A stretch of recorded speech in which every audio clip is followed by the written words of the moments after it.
Hey guys, tonight we begin with the brutal, dangerous, and utterly unglamorous world of hitmen. Those shadowy figures that Hollywood makes look cool, but the cold, hard truth is being a hitman seriously sucked.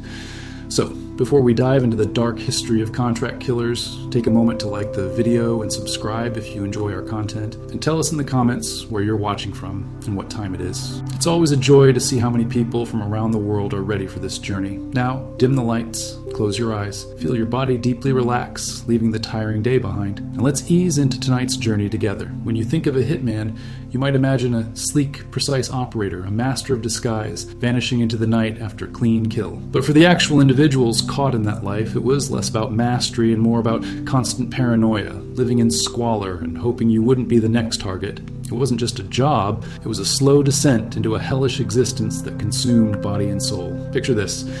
You've just received a call, not for a lavish party, but for a clandestine meeting in a dimly lit, forgotten corner of the city. Your home is a grimy, temporary apartment, walls so thin you hear every creak and whisper from your equally shadowy neighbors. No family, no friends, no real identity, and definitely no trust in anyone. The inside temperature of your hideout was usually just a polite couple of degrees above whatever the grim reality of the city was outside. If it was freezing outdoors, it was politely slightly less freezing inside, offering little comfort. Congratulations. Nights were the worst. Darkness amplified the paranoia. The city outside howled with sirens and distant arguments, and the cheap coffee you brewed sputtered pathetically, doing its best to keep you alert, but mostly just making you jump at every shadow. The silence after the distant siren fades is almost worse. It's not a peaceful quiet, but a watchful, heavy stillness, pregnant with the unspoken.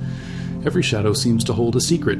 Every creak in the floorboards sounds like an approaching threat. You try to sleep, but sleep is a luxury you can rarely afford. Every muscle in your body is tense, a coiled spring, ready to react to the slightest disturbance. Even in dreams, there's no escape. The faces of those you've crossed, or worse, those you've been paid to make disappear, flicker through your mind, a haunting montage that replays without your permission, a chilling reminder of the choices made and the lives irrevocably altered. And this is just one night. Tomorrow, the sun will rise, but it won't bring clarity or comfort. It will bring another day of hiding, another day of feigned normalcy, another day of meticulous planning for an act no ordinary person would ever contemplate. You might spend hours watching a target, not from a high-tech surveillance van, but from a broken-down car parked down the street, sipping lukewarm coffee, trying to blend into the mundane flow of life while your mind is calculating angles, exits, and the thousand ways it could all go wrong. The scent of exhaust fumes and stale cigarettes, the subtle tremors of the city, they become your only companions. The glamour of the movies suggests bespoke suits and exotic locales, but your reality is ill-fitting, worn clothing and the forgotten back alleys of decaying cities. Your meals are quick, often cold, eaten alone, always with an eye on the door. Human connection? That's a vulnerability, a weakness that could expose you. Every interaction is transactional, every smile a potential mask. You're a ghost, moving through a world that doesn't acknowledge your existence, and that's exactly how it needs to be. But this chosen invisibility comes at an immense cost, a slow, agonizing erosion of what it means to be human. Consider the immense weight of that secrecy, not just from the law, but from everyone. You can't share your fears, your burdens, your grim triumphs, or your agonizing failures. There's no one to confide in, no one to truly see you for who you are or who you were. Each successful job brings a momentary reprieve, a surge of adrenaline, perhaps a thicker wad of cash, but it's quickly replaced by the gnawing certainty that you've just bought yourself more time, not freedom. More time for the next call, the next target, the next layer of guilt, or perhaps the next ghost to join your internal haunting. The money, a deceptive comfort, only tightens the invisible chains, buying you deeper into a life you increasingly despise but cannot leave. The psychological pressure is immense, a constant crushing force that squeezes the very joy out of existence. You learn to compartmentalize, to build impenetrable walls around the parts of yourself that once felt compassion or remorse, around any spark of humanity. But those walls are never truly solid. They crack, they shift, and sometimes in the dead of night, when the city is quiet and your guard is momentarily down, they crumble, revealing the fractured, terrified person beneath. You might find yourself staring at your own reflection, struggling to recognize the person you once were, wondering when exactly the light left your eyes, when the last genuine laugh escaped your lips, replaced now by a hollow echo. There's no sense of accomplishment, no pride in your work, only the grim satisfaction of survival, of another day evaded, another threat neutralized, even if that threat was simply the looming specter of your own past catching up to you. This life, far from granting power, actually strips it away, leaving you a slave to perpetual fear, to the capricious demands of shadowy employers, and to the ever-present suffocating knowledge that you are utterly, profoundly alone. Every decision, every move is dictated by a desperate need to simply exist for one more day, to postpone the inevitable reckoning. And the worst part? The creeping realization that for all your calculated moves and cold precision, you might not want to escape. Or perhaps you simply can't. The chains are invisible, forged from the very acts that define your existence, from the blood on your hands, and the secrets buried deep within your soul. There's no easy exit, no clean break. The world you inhabit is designed to consume you whole, and once you step into its shadows, those shadows become your prison, not your sanctuary. You carry your cell within you, wherever you go. This is the grim invitation tonight. To truly understand why this life was not just difficult, but inherently miserable, a trap from which few ever truly emerged.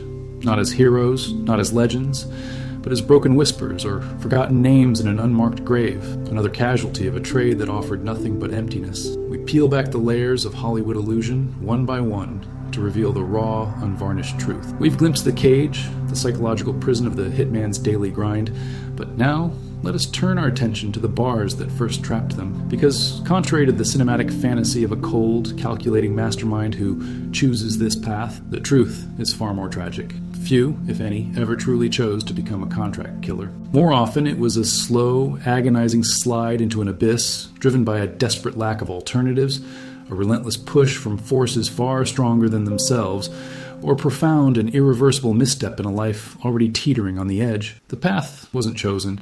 It was stumbled upon, forced upon them, or was the bitter harvest of seeds sown long before they understood their implications. Imagine a young man or woman, perhaps burdened by the weight of a family dependent on them, born into crushing poverty in a place where the rule of law is a distant whisper, easily drowned out by the roar of desperation. Education is a luxury. Opportunities are non-existent. The future stretches out as a bleak, unending landscape of hunger and struggle, a constant gnawing fear of not being able to provide even the most basic necessities. What choices remain when every legitimate door is slammed shut, repeatedly and with unforgiving finality, when the system, if it exists at all, has failed you utterly, offering no hand up, only further disenfranchisement? For many, the criminal underworld doesn't represent a grand ambition or a rebellious act, but a grotesque, distorted form of survival. It offers a twisted sense of belonging, a perverse structure, and a means to put food on the table.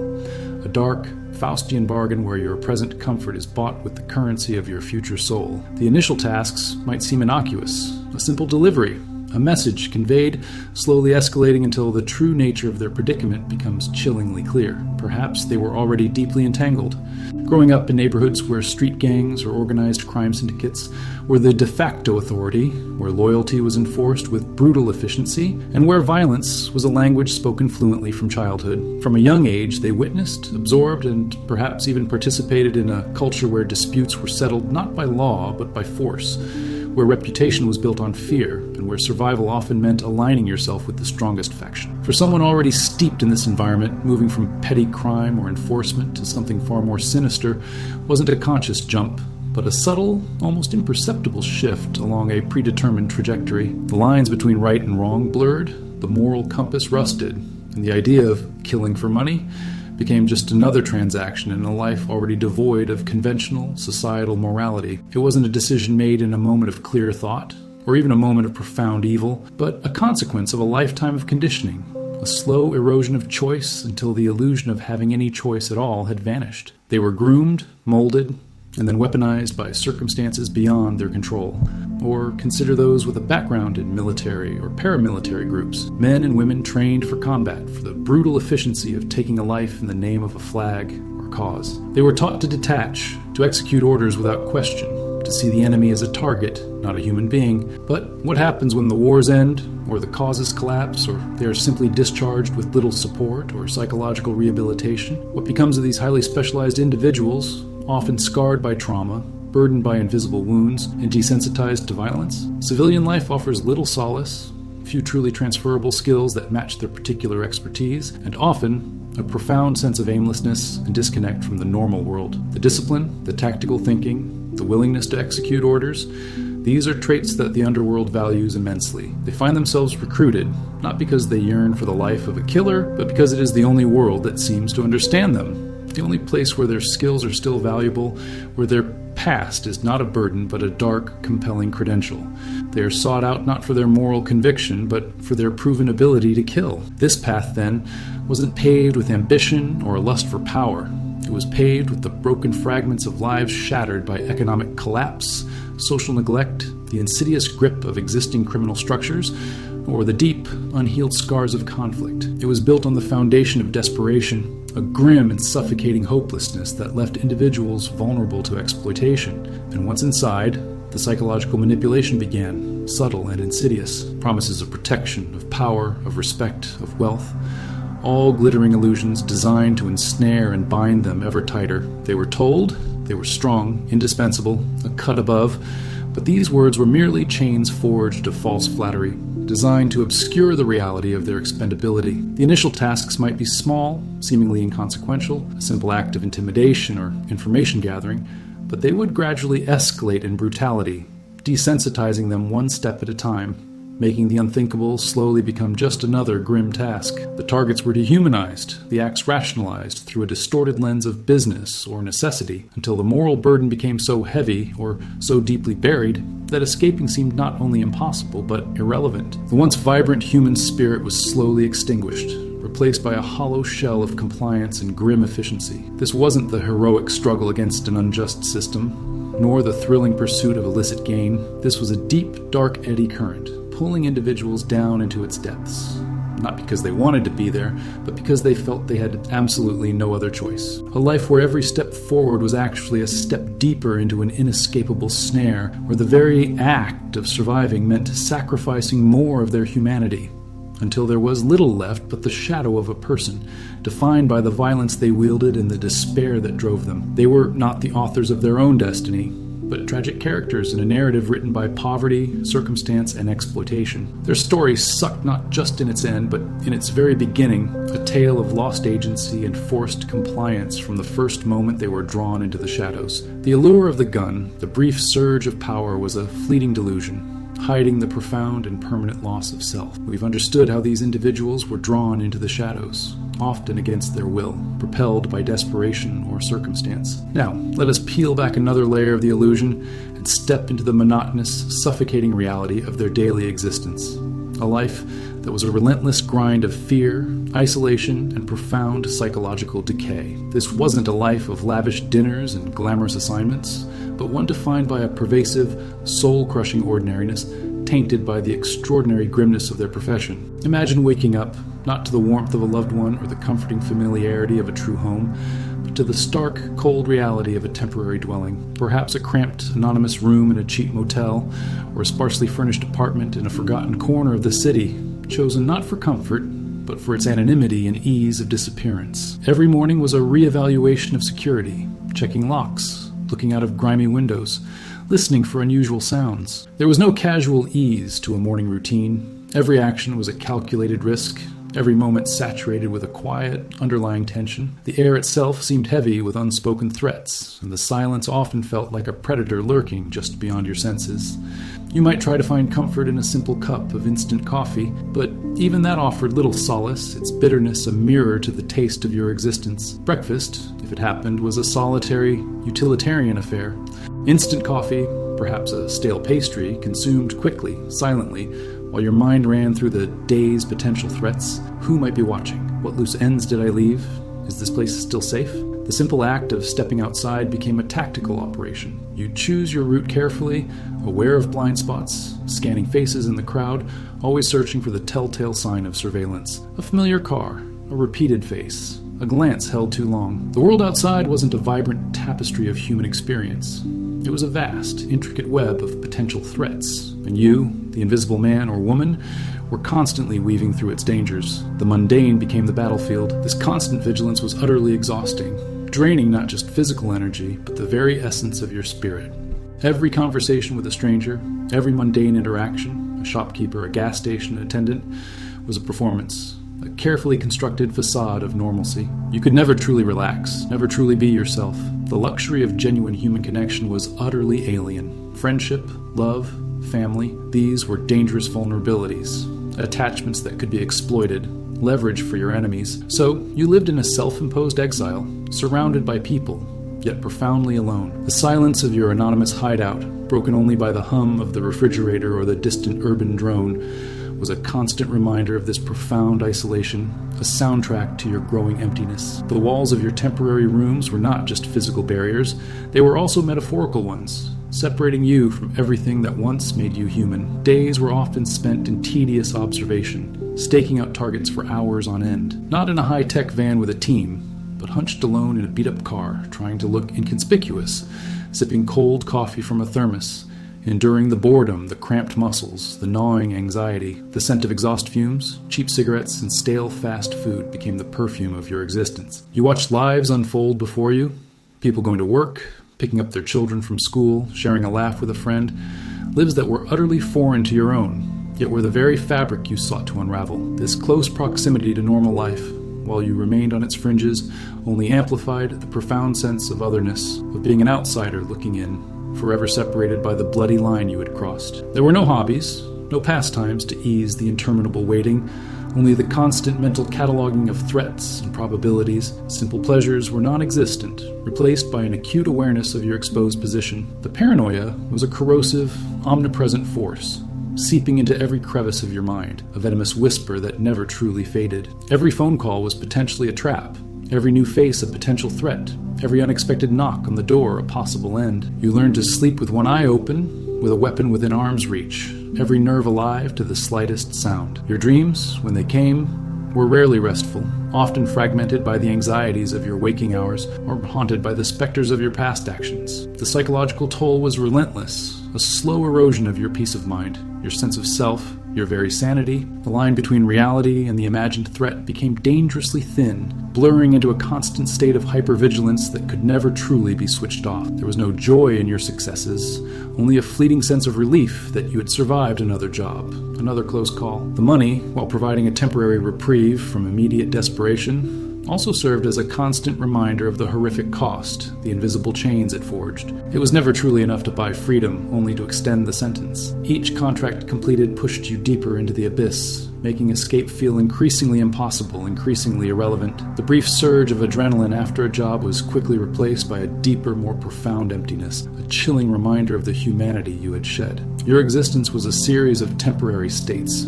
temporary addresses, temporary identities, temporary alliances. Nothing was permanent, nothing was safe, nothing was real except the pervasive sense of dread and the chilling awareness that your life could end at any moment, violently and unmourned. There was no future to plan for, no retirement to save for, no genuine hope for a peaceful old age. Every day was merely a continuation of the struggle to avoid detection, to evade capture, to postpone the inevitable reckoning. The concept of home became a cruel joke. You had no anchor, no roots, only shifting sands beneath your feet. This wasn't the life of a romantic anti-hero, coolly navigating the underworld with unshakable resolve. This was the bleak, unending purgatory of a ghost, living a shadow existence, constantly on edge, constantly alone, constantly aware that they were merely delaying an end that was always lurking just around the corner. The glamour was a lie. The reality was a suffocating, miserable grind, day after day, week after week, until the shadows finally claimed you for good. The constant vigilance didn't feel like power. It felt like a cage built from fear, a self-imposed prison where the jailer and the prisoner were one and the same. It was a life where the mirror reflected a stranger, a shell of the person who once dreamt of a different path, now utterly consumed by the unending demands of invisibility and survival. The silence of your own mind, once a place of refuge, became another cell wall, echoing with the choices that led you here and the profound emptiness that now defined you. This slow, agonizing erosion of self, this constant internal warfare, this profound and inescapable loneliness, was the true cost of being a hitman. It was not the quick burst of violence that defined their misery, but the endless, quiet suffering of a life lived in the dark, without light, without connection, without hope. And this, perhaps, is the most profound reason why it truly sucked to be a hitman. We've journeyed through the desolate landscapes of a hitman's forced entry into this life and witnessed the relentless, soul-crushing grind of their daily, isolated existence.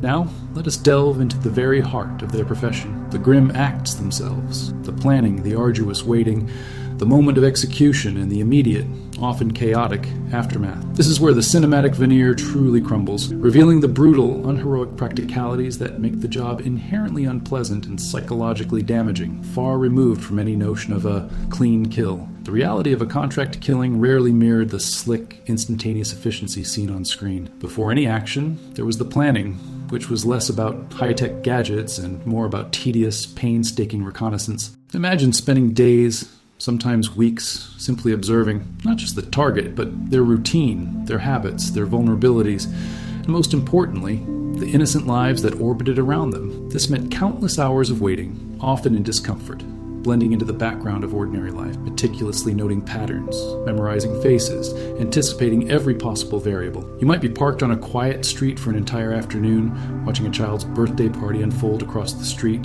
knowing your target was inside. This wasn't a thrilling chase. It was a test of endurance, patience, and the chilling ability to detach yourself from the vibrant humanity you observed, reducing it to mere data points for an upcoming operation. The world became a complex puzzle, and every piece, every human, a potential complication or an avenue for success. The tools of the trade were often far from sophisticated. Forget silenced pistols and high-tech rifles always on hand. Often, it was whatever could be acquired discreetly, used effectively, and disposed of without a trace. A simple, common handgun, a knife, or even the careful orchestration of an accident. Each method carried its own set of risks, its own potential for error. There was no guaranteed clean hit. Or the weather could change, a passerby could appear unexpectedly, a weapon could jam, or a target could react in an unforeseen way. The precision and control depicted in fiction were largely a myth, replaced by a constant gnawing anxiety that something, anything, could go terribly wrong, turning a calculated action into a desperate struggle for survival. The constant need for adaptability,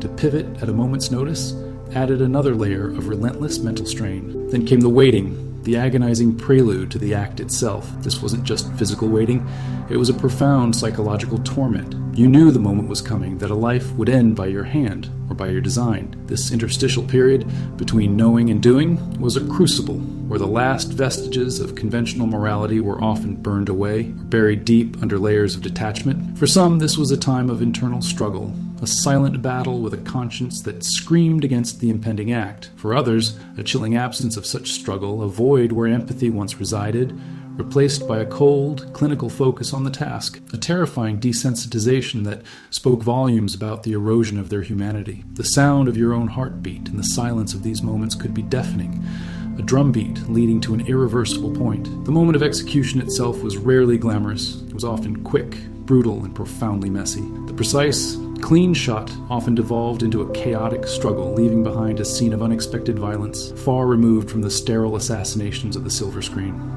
Blood, noise, panic, these were the common accompaniments. There was no room for error, no time for reflection in that critical window. Every action was instinctive, honed by a desperate need for efficiency and survival. And in that moment, the moral compromises, the careful rationalizations, collapsed into the stark, undeniable reality of what they were doing. The physical act was over in an instant, but its echoes resonated both externally as evidence and internally as a deepening scar on the soul. The lingering smell, the sudden silence, the rapid heartbeat, all became grim imprints on their memory. Immediately following the act, the pressure intensified dramatically. The focus shifted from execution to escape, to eliminating traces, to becoming invisible once more. This was not a moment for triumph or satisfaction, but for hyper-alertness, for the cold logic of self-preservation. Every discarded item, every footprint, every casual glance from a witness became a potential thread leading back to them. The meticulous planning extended to the aftermath, the escape routes, the rendezvous points, the means of disposal for clothes, weapons, and any other incriminating evidence. The clock was ticking, not just on their freedom, but often on their life. As law enforcement, rival gangs, or even their own employers could become immediate threats. The adrenaline that surged during the act quickly transformed into a cold, hard fear of capture, of exposure, of the inevitable consequences that followed their bloody trade. The emotional detachment required to survive this profession was a constant, deliberate effort. To see another human being not as a father, a mother, a son, a daughter, but as a target, an obstacle, a problem to be solved, was a profound act of self-mutilation. This detachment, essential for functioning, eventually bled into all aspects of their lives, leaving them incapable of genuine emotional connection. They built walls so high, so impenetrable, that even they could no longer find their way out. The chilling absence of internal struggle, The ease with which some hitmen performed their duties was not a sign of strength, but of a complete and utter spiritual desolation. A vacuum where empathy once resided. This was a direct, horrifying consequence of the job, a necessary survival mechanism that ultimately devoured the survivor from within, leaving only a shell behind. The moral compass didn't just rust, it was deliberately broken, its pieces scattered to the wind. The truth of the bloody business was that it was anything but clean, anything but glamorous. It was a sordid, terrifying dance with death, fraught with unforeseen complications, demanding an impossible level of detachment and an almost inhuman capacity for calculated brutality. It transformed individuals into instruments of violence, stripping them of their humanity, one messy, terrifying act at a time. The real craft was not in the killing itself, but in the psychological gymnastics required to carry it out and endure its aftermath, leaving them profoundly broken, forever haunted by the echoes of their own actions. The romantic illusion was shattered by the stark, visceral reality, painting a picture not of a cool professional, but of a desperate, scarred individual trapped in a nightmare of their own making, or more often, a nightmare forced upon them by circumstance. We've just touched upon the grim, often messy realities of a hitman's work, the profound psychological cost of planning, waiting, and executing, but the immediate dangers surrounding these acts extended far beyond the moment of impact, enveloping them in a relentless, ever-present threat. The filmic notion of the flawlessly executed plan, where every detail unfolds as anticipated, was a cruel fantasy. In the unforgiving world of contract killing, things rarely went according to script, and the margin for error was non-existent. Imagine the meticulously laid plan, rehearsed 100 times in your mind, suddenly unraveling. A sudden downpour obscures your vision. A witness appears from an unexpected alley, or a key piece of information you relied on proves false. These aren't minor inconveniences. They are immediate, life-threatening crises that demand instantaneous, often brutal problem-solving. There's no time for moral deliberation, no space for empathy. The only imperative is survival, and that often means resorting to desperate measures, further entangling you in a web of violence and compromise. A botched operation wasn't just a failure.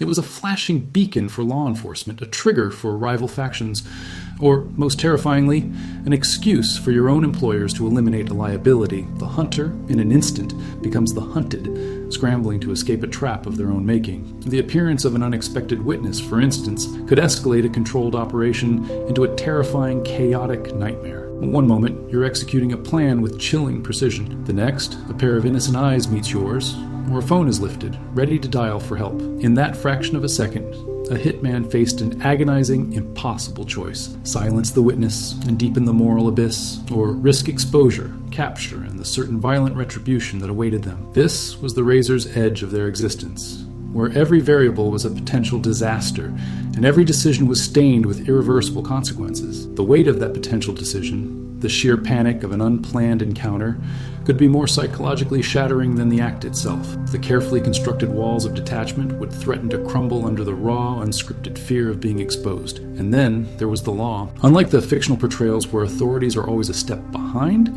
the reality for a hitman was a constant, suffocating awareness that their world operated on borrowed time. Every detail left behind, every fleeting glance caught by a security camera, every whisper in the underworld was a clue that could lead investigators directly to their doorstep. The immediate aftermath of an operation wasn't about savoring a victory. It was a frantic, adrenaline-fueled scramble to disappear, to dispose of weapons, to change clothing, to abandon vehicles, to shed any identifiable trace. The clock was ticking, not just on their freedom, but often on their life, as law enforcement, rival gangs, or even their own employers could become immediate threats. The adrenaline that surged during the act quickly transformed into a cold, hard fear of capture, of exposure, of the inevitable consequences that followed their bloody trade. The city, once a labyrinth of opportunities, became a relentless pursuer, its sirens and flashing lights a chilling countdown to capture. They were not just evading capture, they were fighting for their very existence against a system far more powerful and enduring than any lone operator. The shadows that were once a sanctuary now felt like a spotlight, highlighting every misstep. The necessity for immediate, morally compromising problem-solving was ingrained in the profession. There was no clean escape, no elegant solution when the unexpected occurred. If a weapon malfunctioned, if a target fought back more fiercely than anticipated, if a vehicle broke down, the hitman was forced to improvise with whatever crude, brutal means were available, often leaving behind a trail of greater chaos and more damning evidence. This wasn't professional finesse. It was raw, desperate survival, where the only rules were those dictated by the immediate threat. Empathy, remorse, hesitation, these were luxuries that could lead directly to a jail cell or an early grave. The constant pressure to make split-second, ruthless decisions eroded their humanity even further, leaving them with an increasingly hardened, cynical view of life and death. Every act of improvised brutality chipped away at their soul, leaving less and less of the person they once were. This life offered a profound lack of control, a terrifying paradox for individuals who prided themselves on precision and planning. Despite all the reconnaissance, all the mental rehearsals, the ultimate outcome often hinged on sheer luck, on the capricious turns of fate. A minor traffic jam, a sudden phone call, a change in a target's routine, any of these could derail the most meticulous plan and plunge the hitman into a desperate fight for their life. This inherent unpredictability meant that every mission was a gamble with the highest possible stakes, a constant dance with death where they were often just one unlucky break away from annihilation. The illusion of control was just that, an illusion constantly shattered by the messy, unpredictable nature of human existence and the brutal consequences of their chosen trade. The cold, hard fact was that they were never truly in command, only reacting to a world that was always on the verge of consuming them. These weren't the moments of triumphant cool depicted on screen. They were moments of terror, of desperate choices, of overwhelming pressure that left lasting scars, both visible and invisible. The life of a hitman was a relentless siege, where the world itself seemed arrayed against them, every shadow a potential threat, every sound a warning. This constant, unyielding pressure, the immediate, often brutal dangers of their operations, served only to reinforce the profound misery of their existence, ensuring that any fleeting illusion of power was swiftly crushed by the grim, unromantic reality of being perpetually on the brink. The cost of the job wasn't just the lives they took, but the constant, agonizing forfeiture of their own peace, their own safety, and ultimately, their own humanity, one chaotic, terrifying moment at a time. The pursuit of a contract always led to a deeper, darker contract with fear itself. We've explored the harrowing realities of botched operations, the constant shadow of law enforcement, and the split-second, brutal decisions required for survival in the hitman's grim world. But there was another, perhaps even more insidious, layer of misery and danger woven into this existence. The inherent treachery and absolute lack of loyalty within the criminal underworld itself. For a hitman, the greatest threat often came not from the outside, but from within their own network, from the very people who commissioned their services, or those they believed to be their allies. This was a world where trust was a fatal flaw, and loyalty, a weakness to be exploited. Imagine living in a constant state of hypervigilance, not just for the police or rival gangs, but for the subtle, shifting allegiances of your own employers. The individuals who hired you to take a life often viewed you as nothing more than a disposable asset, a tool to be used and then discarded once your utility was exhausted. Or worse, once you became a liability, you were a walking secret, privy to information that could compromise powerful figures. And in this world, loose ends were routinely, brutally tied up. The paranoia that permeated every aspect of a hitman's daily life intensified exponentially when dealing with those on their own side, because an unexpected bullet from a supposed ally was far more devastating than one from an overt enemy. There was no honor among thieves here, only self-preservation at any cost. The narrative of the untouchable, indispensable hitman is a seductive lie. In reality, they occupied a precarious position, always teetering on the edge of becoming a target themselves. Once a job was completed, especially a high-stakes one, the hitman's knowledge made them a potential threat to their employer's security. It was a cruel irony. The more successful you were, the more dangerous you became to your benefactors. The logical conclusion for many criminal enterprises was simple. Eliminate the one person who could connect them to the crime. This wasn't about personal animosity. It was cold, calculated business, a grim form of risk management. You were paid handsomely, yes, but that payment often came with an invisible, unspoken expiration date stamped on your own life. Every payday could be your last. Every completed contract a step closer to your own demise. This pervasive fear of betrayal created a profound and inescapable psychological burden. How do you form alliances?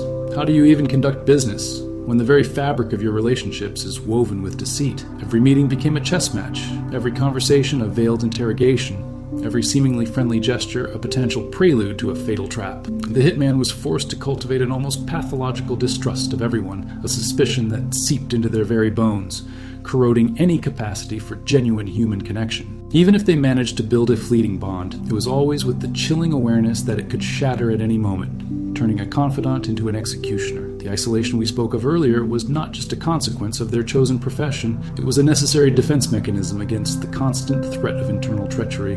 Consider the tactics of such betrayals. They weren't always dramatic shootouts. Often they were subtle, insidious.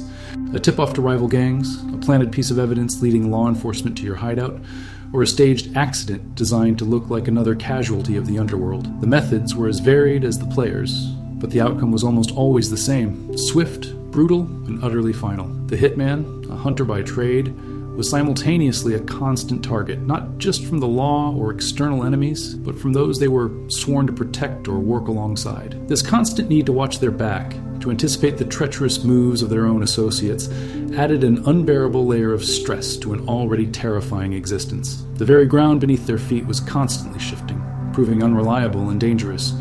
The emotional toll of this relentless distrust was immense. It meant living in a world devoid of true companionship, where every face was a mask, and every interaction was tinged with suspicion. There was no safe haven, no true confidant, no one to whom they could truly unburden their soul. The human need for connection, for belonging, was violently suppressed, replaced by a hardened shell of self-reliance and cynicism. This wasn't a choice.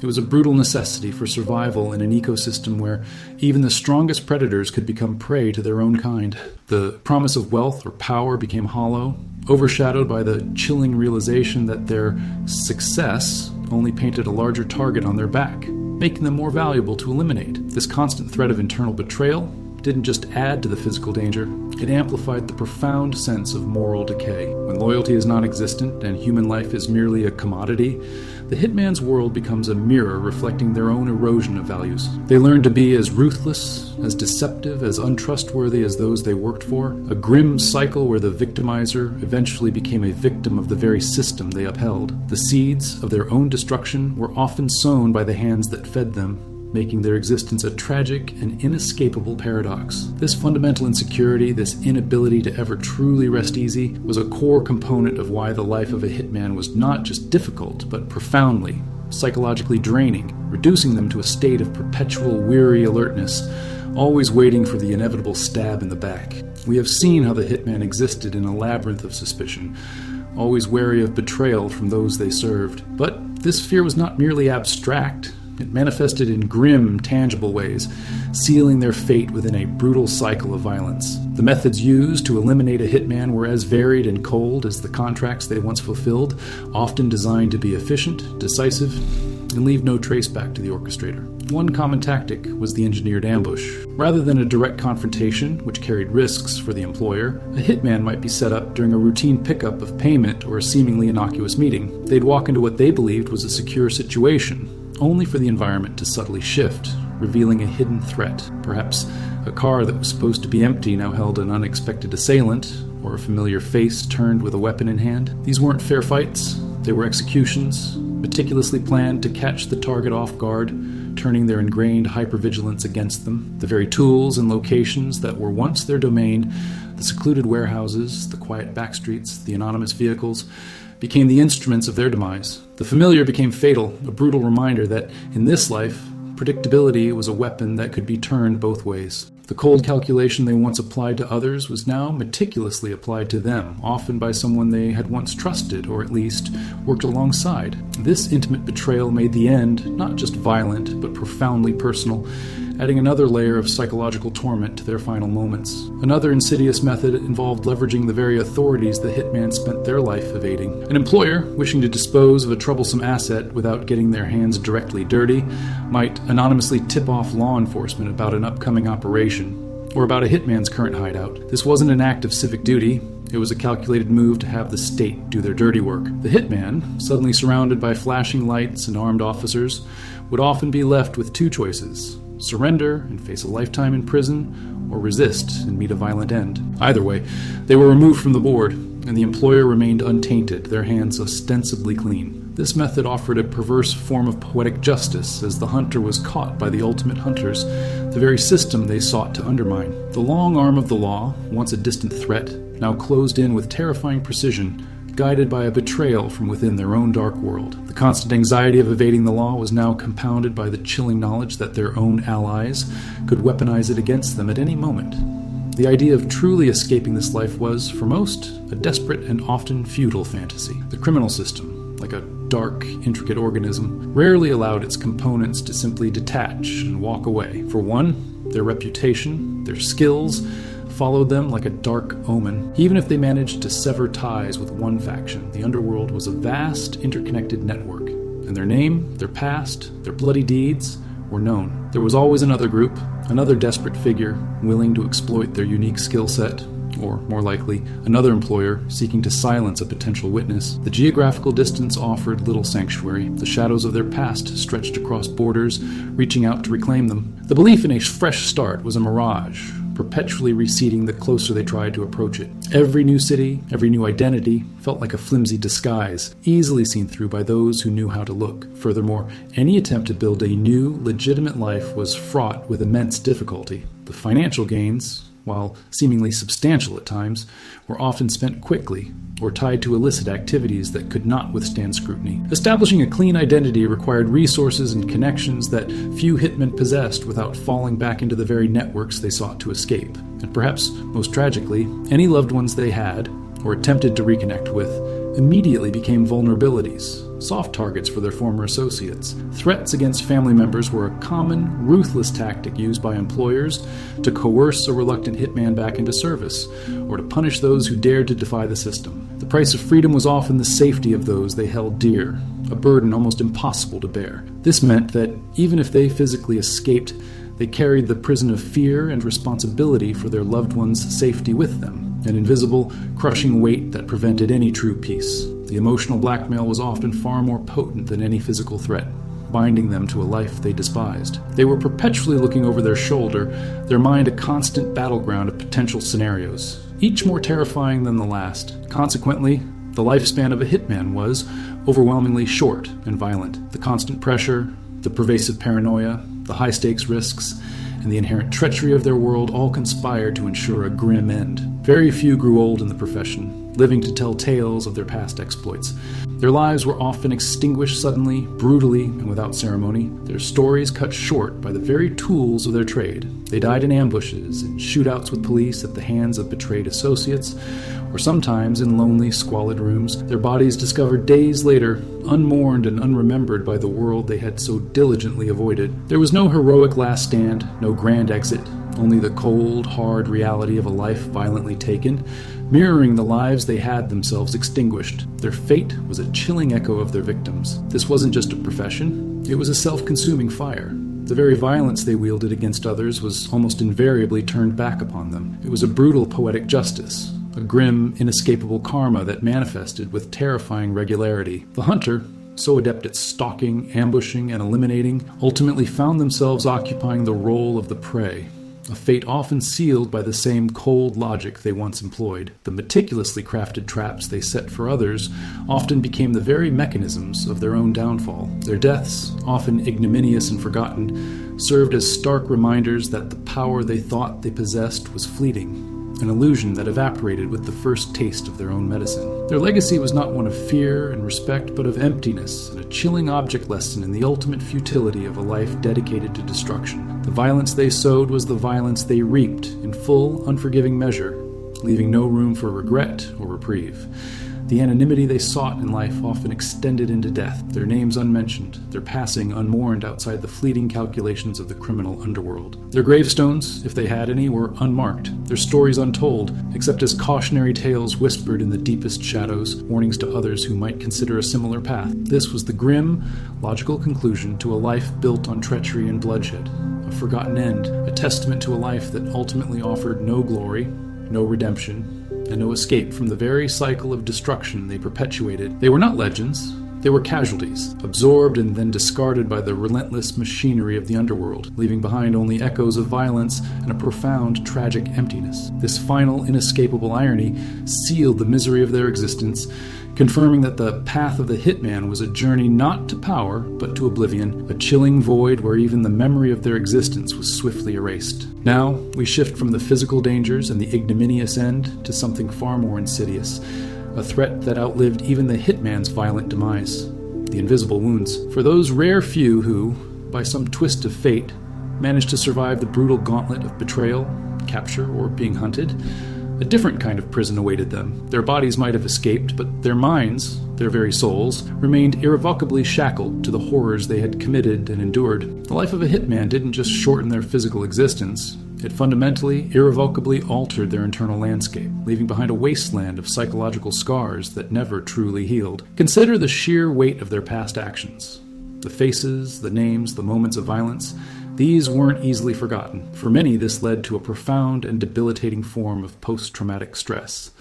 The constant hypervigilance, the need to always be on edge, never truly went away. Loud noises, sudden movements, even certain smells or sounds could trigger terrifying flashbacks, reliving the brutal moments of their past operations with vivid, agonizing clarity. Sleep became a battleground, haunted by nightmares that were not abstract fears, but precise, horrifying replays of their darkest deeds. The world, once a place to navigate with calculated coldness, became a relentless source of triggers, turning every ordinary moment into a potential source of terror and internal chaos. They might escape the shadows, but the shadows would forever reside within them, casting a permanent pall over their every waking and sleeping moment. This constant internal turmoil often manifested as emotional numbness. To survive the act of taking a life, or multiple lives, the hitman had to construct formidable psychological walls, compartmentalizing their emotions, shutting down empathy, and burying remorse deep within. This was a necessary survival mechanism, a way to function in an inhuman profession. But these walls, once built, rarely came down easily. Even when away from the job, they found themselves incapable of feeling the full spectrum of human emotions. Joy felt hollow, sadness was muted, and love, if they ever attempted to experience it, felt distant, almost alien. They had sacrificed their emotional landscape for survival, leaving them a shell of their former selves, disconnected from the very experiences that define human existence. The ability to feel deeply had been severed, leaving a profound void where their humanity once thrived. The consequence of this emotional erosion was a crippling inability to form normal, healthy relationships. How do you trust someone after a life built on betrayal? How do you share intimacy when your every instinct screams for secrecy and detachment? The walls they built to protect themselves from the underworld now trapped them in an impenetrable fortress of isolation. Any attempts at genuine connection were often sabotaged by their ingrained paranoia, their inability to open up, or the chilling realization by their potential partners that a vital part of them was simply missing. They were ghosts in a world of the living, forever condemned to observe from a distance, incapable of truly participating in the warmth of human companionship. Children, partners, friends, these were not sources of comfort, but constant reminders of the emotional wasteland within, or worse, potential targets for a past that never truly let go. And then there was the crushing burden of guilt. For many, even those who initially rationalized their actions, the weight of the lives taken would eventually descend, sometimes subtly, sometimes with overwhelming force. It might come in quiet moments of reflection, or in the stark clarity of a sleepless night. The recognition of the profound wrong they had committed, the irreversible damage they had inflicted, could become an unbearable psychological torture. This wasn't the fleeting remorse of a criminal caught, but a deep-seated existential dread, a spiritual wound that festered endlessly. Every ghost they created in the physical world now haunted their mental landscape, an ever-present choir of accusation. This guilt could drive them to self-destruction, to madness, or to a desperate, often futile, search for redemption that they knew they could never truly achieve. The acts that had once provided a means to survive now became the very chains that bound them to an agonizing internal hell. Yet, in some chilling cases, the most terrifying psychological impact was the complete absence of guilt. Imagine a mind so thoroughly desensitized, so utterly devoid of empathy, that the acts of violence they committed left no discernible scar, no flicker of remorse. This wasn't a sign of strength, but of a complete and utter spiritual desolation, a vacuum where humanity once resided. These individuals, perhaps born with a predisposition or molded by years of systematic brutality, represented the ultimate erosion of self, a person who had become indistinguishable from the instruments of death they wielded. They walked among us, outwardly normal, but inwardly empty, a chilling testament to the capacity for absolute dehumanization. Their internal void was perhaps a heavier burden than guilt itself, for it meant they were truly lost, without even the moral compass to guide them towards repentance. The job irrevocably changed a person. It was not a temporary role one could simply shed. The methods, the mindset, the constant vigilance, the psychological walls, These became ingrained, part of their very identity. The hitman was forever marked, not just by their deeds, but by the profound transformation they underwent to perform them. The light in their eyes, the genuine warmth in their smile, the spontaneous laughter. These were often extinguished, replaced by a hardened gaze, a forced pleasantry, a hollow echo. They might have once been a son, a daughter, a friend, an aspiring artist, or a quiet student, but the life they entered consumed these former selves, leaving behind a fragmented, damaged soul. They were prisoners of their own past, condemned to carry the weight of their choices until their very last breath, their internal wounds a constant, agonizing reminder of what they had lost. It was a constant, wearying battle against their own thoughts. The mind, once a tool for planning and survival, became a torturer. Every quiet moment was an invitation for the past to creep in, for images and sounds to replay, for the what-ifs and if-onlys to echo endlessly. They would try to distract themselves, to bury the thoughts in mundane tasks, in alcohol, or even in further acts of violence. But the peace they sought was always fleeting. The harder they tried to suppress these internal demons, the more fiercely they fought back, manifesting as anxiety attacks, bouts of deep depression, or uncontrollable rage. They were caught in an emotional trauma loop, revisiting the same pain, the same guilt, the same emptiness, over and over again, unable to find an exit. This wasn't just mental distress. It was a profound spiritual sickness that corroded their capacity for healing and redemption. The world outside might move on, but for the hitman, time often stood still, trapped in a personal hell of their own making, or rather, forced upon them. They observed others living lives of simple joy and connection, and the contrast was a fresh wound, a constant reminder of what they had forfeited. They became proficient at masking this internal devastation, at presenting a semblance of normalcy to the outside world, but it was a performance, a tiring charade that further isolated them. They were constantly acting, constantly hiding, not just their past, but their true, broken selves. The effort required to maintain this facade was immense, adding another layer of exhaustion to an already unbearable existence. They might have physically removed themselves from the immediate danger, but the war within raged on, a silent, relentless conflict that offered no armistice, no peace treaty, and ultimately no victor. The idea of solace, of finding comfort or forgiveness, became a cruel joke. They had crossed lines that were, for all intents and purposes, irreversible. The burden of their actions was not something that could be absolved by time or distance. It was a permanent stain, a brand etched onto their very being. This understanding, this profound realization of their own unforgivable nature, was perhaps the ultimate psychological torment. It meant that even if they longed for redemption, they believed it was forever out of reach, consigning them to a lonely, agonizing purgatory, a ghost haunting their own living body. The life of a hitman truly sucked, not just in its dramatic and violent external challenges, but in the slow internal obliteration of the human spirit, leaving behind only the echo of what once was. We've journeyed deep into the psychological wasteland left by a hitman's life, witnessing the internal desolation and the unhealing wounds that define their existence. But even beyond the personal torment, there lay an even colder, more stark reality, the profound futility of it all. This life, often glamorized, rarely left anything behind but a trail of brokenness, a void where legacy and purpose should have been. It's a harsh truth that strips away the last vestiges of the romantic illusion we began with, revealing a void where any meaningful mark on the world ought to have been. For all the fleeting power, the calculated control, and the deceptive comfort of illicit wealth, a hitman's life ultimately amounted to nothing. There was no honor, no glory, no statues erected, no history books that would remember their name with admiration. Their accomplishments were acts of destruction, erasing lives, disrupting families, and creating ripples of pain that spread far beyond the initial target. What was their legacy? A body count, perhaps? A file in a police archive, or a whisper of a dangerous ghost among the desperate? But for the vast majority, their names, their faces, their very existence simply faded into the oblivion from which they emerged, unmourned and unremembered by the world at large. The romanticized image of a feared figure living on in legend was just that, a legend, brutally debunked by the silence that followed their inevitable demise. This chilling reality stands in stark contrast to the suave,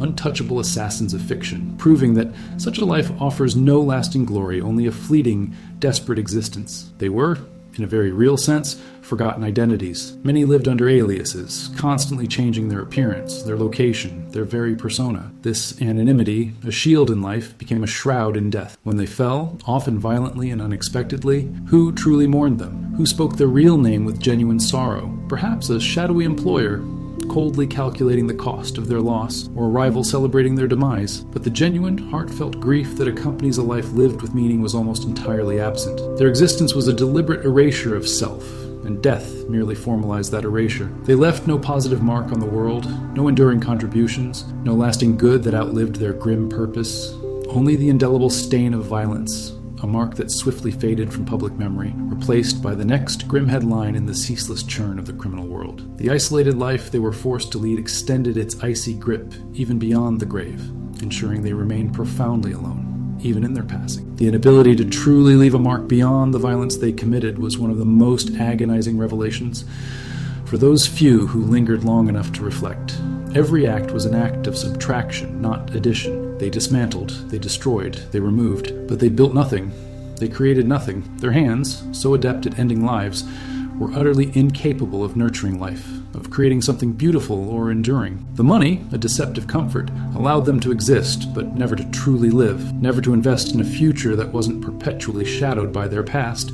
They were like a consuming fire, leaving only ash in its wake, and eventually the fire consumed itself, leaving behind nothing of substance. This lack of any constructive purpose deeply underscores the futility, the utter pointlessness of their entire trajectory. It was a constant giving of their essence for a return of pure destruction, a barren harvest for a life's labor. Their lives often ended unmourned, a tragic, almost poetic conclusion to an existence defined by isolation and violence. We spoke earlier of the profound loneliness that permeated their daily grind, the deliberate severing of human connection to maintain secrecy. This isolation extended to their final moments. No loved ones by their side, no comforting farewells, no solemn gatherings to mark their passing. They died as they lived, alone, often in squalor or amidst the chaos of a violent end, and often their deaths were just another statistic, another anonymous casualty of the criminal underworld, a nameless body in an unmarked grave, quickly forgotten by a world eager to move on from its darker elements. The cycle of destruction they embodied didn't end with their death. It often continued for those connected to them, for the families of their victims, for the communities scarred by their presence. Their demise was just another part of the overall tragedy, not an end to it, confirming the bleak, unending nature of the path they chose or were forced upon. This ultimate futility, this chilling realization that their entire existence had little purpose beyond destruction, was the final crushing blow. The promises of power, of respect, of control, all were hollow. They were merely cogs in a larger, brutal machine, and when they broke, the machine simply replaced them, often with another desperate soul drawn into its maw. Their individual stories, if they were ever truly known, were not tales of heroism or cunning, but of profound tragedy, of lost potential, of humanity systematically dismantled. It was a life devoid of true meaning, a relentless march towards an inevitable and often ignominious end. The initial allure, the fleeting sense of importance, dissolved into the bitter taste of regret and the chilling silence of irrelevance. The very dreams they might have harbored in their youth were obliterated, replaced by the grim reality of a life that was, in every conceivable way, an unmitigated disaster for the human spirit. This profound lack of positive legacy is perhaps the most sobering aspect of a hitman's life, a stark contrast to the narratives we often consume. The glamour is a thin veil, easily torn away to reveal an underlying emptiness, a life that was a profound waste of human potential, resources, and spirit. It wasn't just difficult, it wasn't just dangerous. It was, at its core, utterly meaningless in any constructive sense. And in that meaninglessness lay the deepest, most pervasive reason why it truly sucked to be a hitman. It was a life that took everything and gave back nothing but the chilling echo of what might have been, a haunting reminder of a human spirit tragically misspent and ultimately forgotten. The darkness they embraced ultimately consumed them, leaving no light, no warmth, no memory worth cherishing. Their story serves as a somber confirmation that the romantic ideal of a hitman is a dangerous myth, obscuring a reality of unceasing sorrow and ultimate oblivion. We've now traversed the bleak and unforgiving landscape of a hitman's life, stripping away the romantic illusions that Hollywood often paints. We began by dismantling the myth of the cool, precise operator, revealing instead a world saturated with fear, squalor, and psychological decay. We walked through the desperate circumstances that often coerced individuals into this path, not as a choice, but as a last, brutal resort driven by poverty, pre-existing criminal ties, or the unhealed wounds of combat. We then immersed ourselves in the suffocating isolation and relentless paranoia that defined their daily existence. A life of constant vigilance, devoid of genuine human connection, lived in unglamorous hideouts, always looking over a shoulder for the next threat. We examined the messy, imperfect reality of their bloody craft, debunking the idea of a clean kill and highlighting the unforeseen complications, the terrifying desensitization, and the chilling toll it took on their very soul. Our journey continued through the treacherous landscape of betrayal, where hitmen were disposable assets, always at risk of being eliminated by their own employers, turning the hunter into the hunted. We saw how attempts to escape were often futile, leading only to a new kind of hell, burdened by the constant threat to loved ones and the inescapable grasp of their past. And most profoundly, we delved into the invisible wounds, the relentless PTSD, the emotional numbness, the crushing burden of guilt, or the chilling absence of it, that irrevocably reshaped their internal world. Ultimately, we confronted the profound futility of their existence, a life that left no honor, no glory, no positive legacy, only a trail of violence and forgotten identities, often ending unmourned and without meaning. This somber reflection confirms our central message.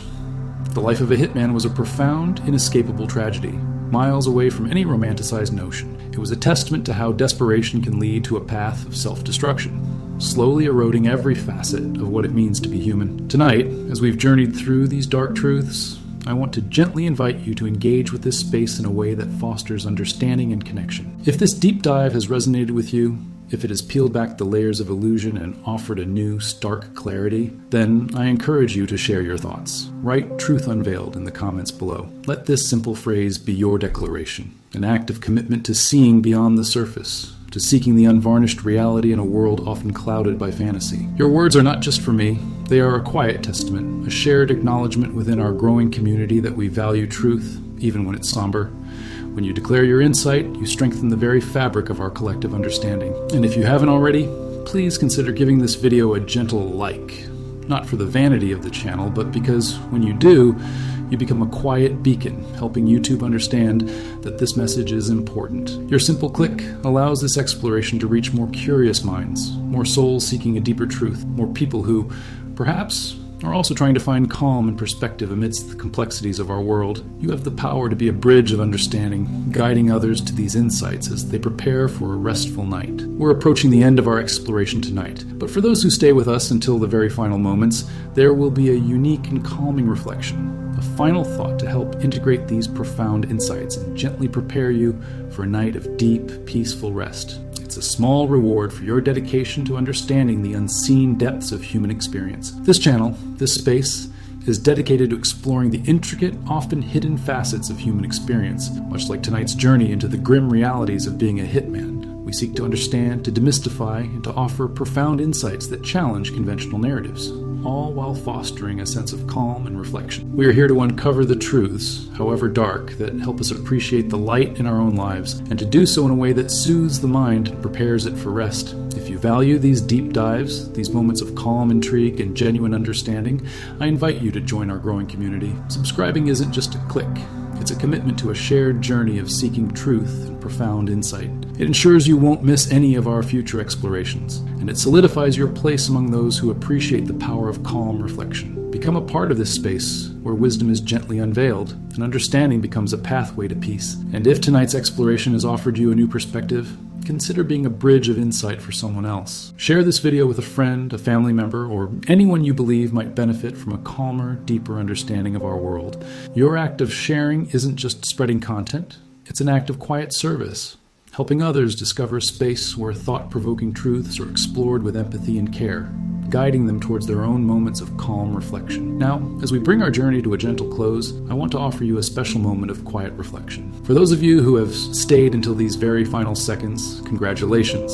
Your dedication to understanding, your commitment to seeing beyond the surface is truly inspiring. You are part of a unique group, a testament to the power of patient curiosity. To acknowledge this shared journey and as a quiet ritual of belonging, I invite you to leave a secret password in the comments below. Simply write, "Shadows Understood." This phrase, known only to those who truly travel this path with us, will be our subtle nod of recognition, a bond forged in shared reflection. As you type it, feel the weight of tonight's insights settle, allowing your mind to process and absorb the profound lessons woven into this narrative. Let these words be your final declaration of connection within our community. Now, I encourage you to close your eyes, take a deep, calming breath, and allow the gentle music to wash over you. Let your mind drift, letting go of any lingering tension, preparing for a night of deep, restorative sleep. Just breathe and absorb the quiet peace.